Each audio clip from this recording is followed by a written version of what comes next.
SN বইয়ের আরেকটা অঙ্ক আমরা করব। কি লেখা আছে? 2 e two the power X minus 3 m two the power X plus 10 to the power x এর ডিওয়াই ডিএক্স বের করতে হবে। এবারে প্রথমে আমাদের জানতে হবে কোনটা কি সূত্র।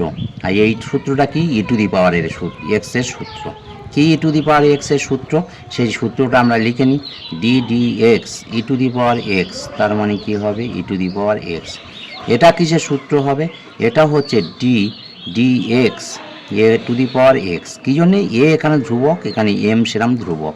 এইটা হচ্ছে সূত্র। তাহলে কি হবে? এ এক্স লগ ই এ। অনুরূপ এইটা হচ্ছে কিন্তু এই একই সূত্র দিয়ে আমরা হচ্ছে একে করব। এবার প্রথম কথা হচ্ছে কি করব? প্রথমেই ধরে নেব, ধরে নিলাম হয়েছে ওয়াই সমান কি হবে? 2 E to the power X minus 3 M X plus 10 X. এবারে এটাকে কি লিখব? উভয় পক্ষকে এক্সের সাপেক্ষে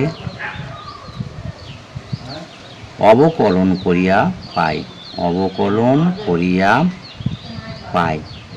এইটা হলো। এবারে বলছে ডিওয়াই ডিএক্স, তাহলে কি হবে? D DX E to the power X 3 M to the power X plus 10 to the power X.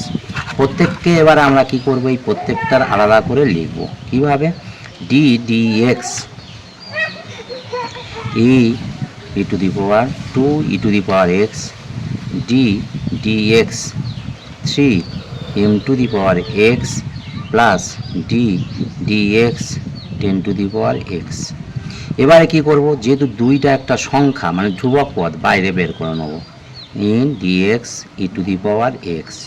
এখানে 3 আছে সংখ্যা, তার মানে ধ্রুবক পদ, বাইরে বের করে নেব। D DX M to the power X. এটার কি সূত্র হবে? এই সূত্র। তাহলে কি? 10 টু দি পাওয়ার এক্স আছে, এক্স বসিয়ে দেবো, কারণ A to the power X A to the power X প্রথমে বসিয়ে দিতে হবে। দিয়ে লগ ই, এখানে দেখো এখানে এ ছিল বলে এ বসিয়েছিলাম, এখানে এর জায়গায় 10 আছে, তাহলে এখানে 10 নেব। তাহলে এর কী হবে? 2 ই টু দি পাওয়ার হচ্ছে এক্স মাইনাস 3। এখানে দেখো একই সূত্র, এটা অ্যাপ্লাই করব। তাহলে কি হবে? M to the power X log E to the power M plus 10x log E to the power 10। তাহলে ডিওয়াই ডিএক্স এর মানটা কি এলো? আমরা জানতে পারলাম, এটাই এলো।